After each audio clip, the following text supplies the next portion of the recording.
So diaphragmatic breathing is going to be really important as the foundation for all these exercises. And you want to think of your core like your diaphragm at the top, pelvic floor at the bottom, deeper abdominals in the front, and your multifidus muscle or spine stabilizing muscle in the back. So the diaphragm is at the top of that whole core system, and we really want to use this as a foundational exercise to be able to build on all the other exercises you're going to be doing to get your core stronger than ever.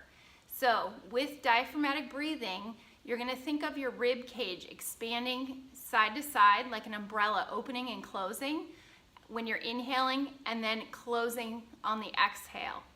And you want to think of this because we usually get less movement in our rib cage.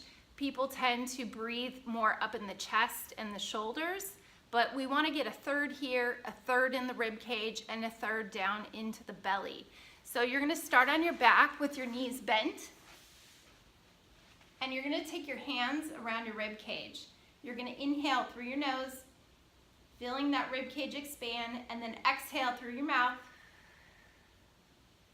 And just work on that for about 10 to 15 deep breaths, trying to get that rib cage moving side to side. If that's difficult for you, you may have to work on this a little bit longer with more repetitions to get more mobility here. And we lose this mobility after carrying a baby. With the growing baby, our diaphragm gets pushed up and we lose that rotation in our rib cage. So this is a really important exercise to continue to focus on. So work on about 10 to 15 deep breaths in that position on your back, and then take it to sitting where you're sitting in a chair, and then also in standing. And doing about 10 deep breaths, working on the rib cage and the belly and getting the air down there by your core muscles.